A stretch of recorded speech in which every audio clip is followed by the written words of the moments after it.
मौलवी में थियो इख्तिलाफ। मक्के जे अंदर, मक्को ॿुधो तो, मक्के जे अंदर मौलविन चयो त असां जेसी ताईं मुल्क जे अंदर हुकूमत इस्लामी न आनींदासीं एसी ताईं मुसलमान तरक्की न कंदा। समूरा इन में परेशान थी विया, हाणे हुकूमत कीअं अचे। हिकिड़ो उते बुज़ुर्ग उथी उन्ही खे जवाब ॾिनई त तव्हां समूरनि जी ॻाल्हि ग़लति आहे। छो ग़लति आहे? तव्हां था चओ तो हुकूमत मिले इस्लाम जी, मुसलमाननि जी तरक्की थींदी। ॻाल्हि तव्हांखे बि सम्झ में अचे थी न?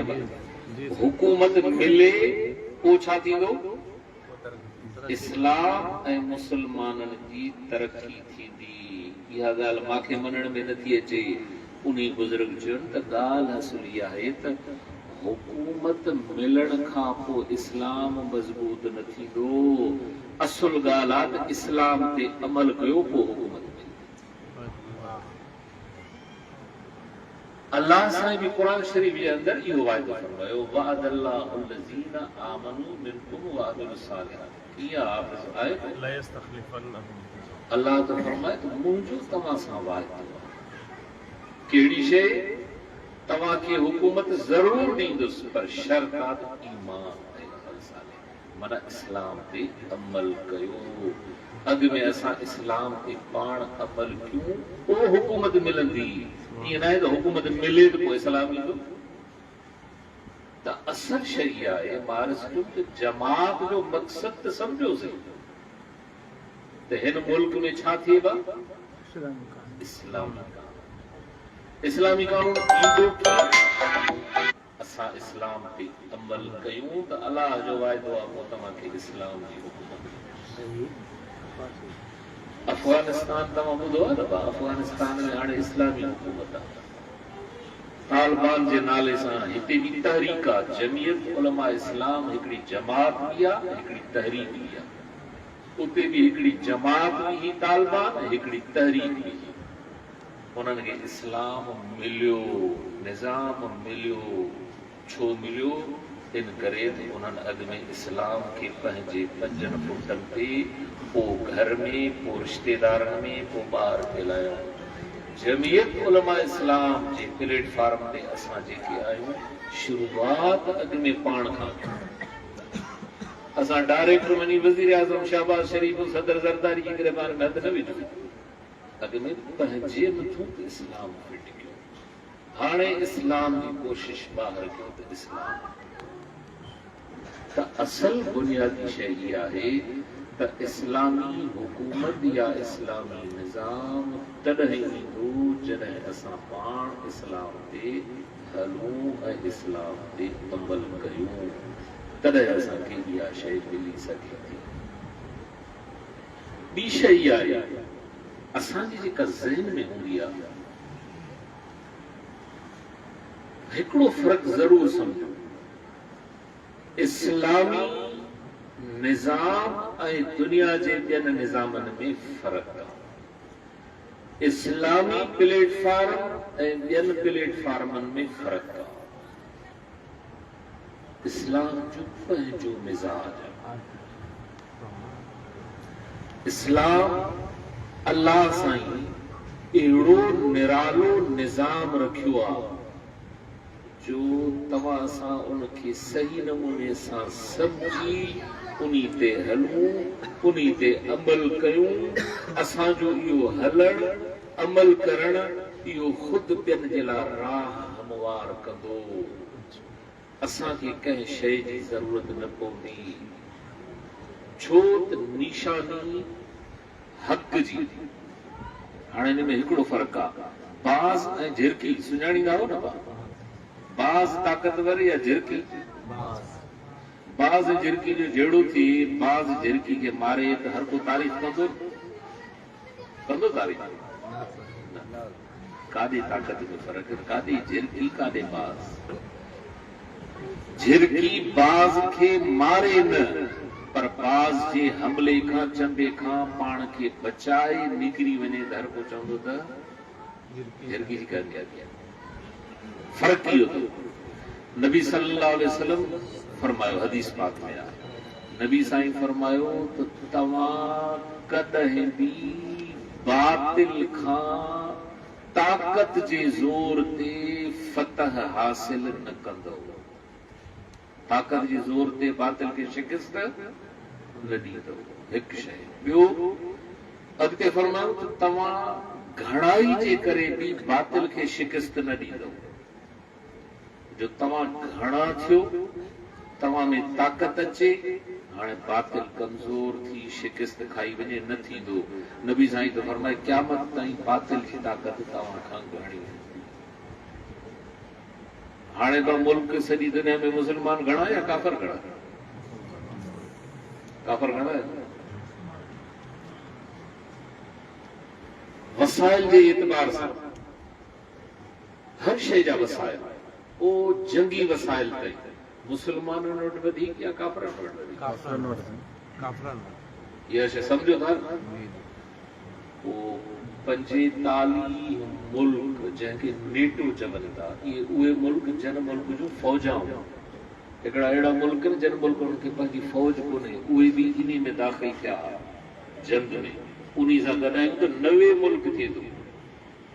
90 मुल्क हिकिड़े मुल्ला जे मथां हमलो कयो अफगानिस्तान, जंहिं वटि कलाशंकोव, हिन वटि जदीद टेक्नोलॉजी, ताक़त हुई न, शिकस्त कंहिंखे आई न?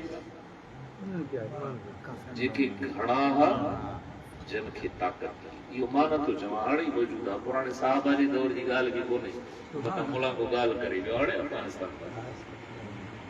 ताक़त हुन वटि, घणाई हुन वटि, शिकस्त बि उन खां। नबी साईं जी हदीस सची आई न। नबी साईं फरमायो घणाई ऐं ताक़त फतह जो दरवाज़ो न खोलींदी आहे, शिकस्त बातिल खे इंसान न ईंदी। कहिड़ो हथियार आहे जंहिंसां तव्हां बातिल खे शिकस्त ॾींदव? अथव हथियार? हाणे इन शइ खे सम्झो, कहिड़ी ताक़त आहे मुसलमान वटि, कहिड़ो असलहा, कहिड़ी टेक्नोलॉजी आहे जंहिंजे ज़ोर ते घणाई उन्हनि वटि, ताक़त उन्हनि वटि, पोइ बि फतह तव्हांजी। अल्लाह जे नबी फरमायो उहो हथियार, उहा ताक़त मुसलमान तो वटा अखलाक मोहम्मदी। नबी सल्लल्लाहु अलैहि वसल्लम जे दीन ते, रस्ते ते, अखलाक ते, सुन्नत ते, तरीक़े ते ज़िंदगी गुज़ार। इहो तुंहिंजो एटम बम खां वधीक ताक़तवर आहे, उन्हनि खे शिकस्त अची। त उन्हनि वटि छा हुयो? दीन। दीन ते जॾहिं इंसान पूरे जो पूरो लहंदो आहे त बातिल उन सां मुक़ाबिलो न खाईंदो आहे, शिकस्त खाईंदो। त अॼु बि असांजे लाइ दरवाज़ो इहो खुलियल आहे त जेकॾहिं असां कारकुन जेके बि जमात जा जहिड़ी सतह जा, हेठि खां वठी मथे ताईं, पंहिंजो पाण पंहिंजे गिरेबान में नज़र कयूं त असां पाण जेकॾहिं जमात जे प्लेटफार्म ते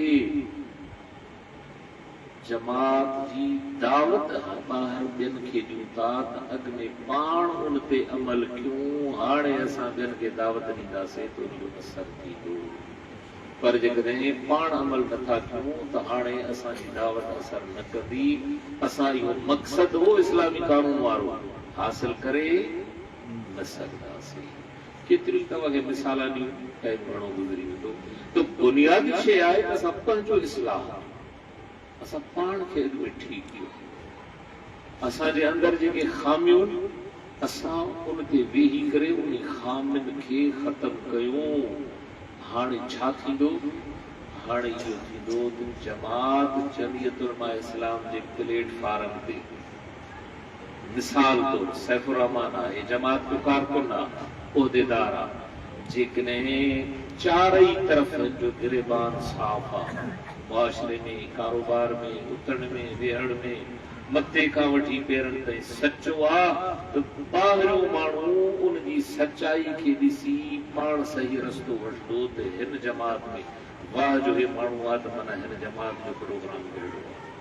पर जेकॾहिं इन जमात में जेकॾहिं कोई माण्हू ग़लत किरदार कंदो, उनजो मथे खां वठी पेरनि ताईं किरदार सही नाहे, त इहो जमात जे हिमायत न बल्कि जमात जे लाइ रुकावट बणिबो ऐं जमात जे मेहनत खे उहो सॼी खे ज़ाया करे छॾींदो। त मक़सदु आहे त असां जमात जे प्लेटफॉर्म ते वेही करे कमु कयूं था। इहो मौलवी जो कमाल कोन्हे, असांजो कमाल कोन्हे, कमाल अल्लाह जे दीन जो जेको जोहर आहे उन जो आहे। ज़ुबान सां मौलवी ॻाल्हाईंदो आहे, कन तुंहिंजे ते असर पवंदो। हाणे अॻिते हली अल्लाह जो क़ुरान रस्ता पाण ठाहे दिलि खे फाड़े दिलि ते असर कंदो। पोइ आख़िरी मिसाल ॾिसां, हिकिड़ो नसीहत लिखी अथऊं त हिकिड़ो मौलवी साहब हो, जीअं अॼुकल्ह असां मौलवी साहब तकरीरूं कयूं था। मौलवी साहब रस्ते सां वञे पियो, हिकिड़ो काफ़र रस्ते में बीठो, ॾिठई त मौलवी साहब अचे थो। हाणे मौलवी साहब खे सवाल थो करे, मौलवी साहब जीअं असां कल काफ़ी माण्हू आहिनि न मौलवियुनि सां टोकरे करे बि ॻाल्हाईंदा आहिनि। मौलवी साहब हिकिड़ो मसइलो आहे ॿुधाए। मौलवी साहब चयसि पुछ। हाणे इन शइ खे थोरो ज़हन में सम्झिजो, सोचिजो। मौलवी साहब ने चयसि पुछ मसइलो। हाणे मसइलो पुछेसि। मौलवी साहब तुंहिंजी ॾाढी भली आहे, पोइ तुंहिंजो कुझु भलो। ॻाल्हि सम्झो था? इहो मसइलो थो पुछे। केरु थो पुछे? काफ़र। मौलवी साहब तुंहिंजी ॾाढी भली आहे, पोइ तुंहिंजो कुझु भलो। हाणे ॻाल्हि सुठी कई न मोचारी कई। असां जेकॾहिं हुजूं हा त वठी जहिड़ो पियो सा उन ते मारे छॾियूं था घोटो ॾेई। इहे सुवाल अथव। मौलवी साहब जवाब ॾेसि थो। हाणे जवाब ॿुधिजो।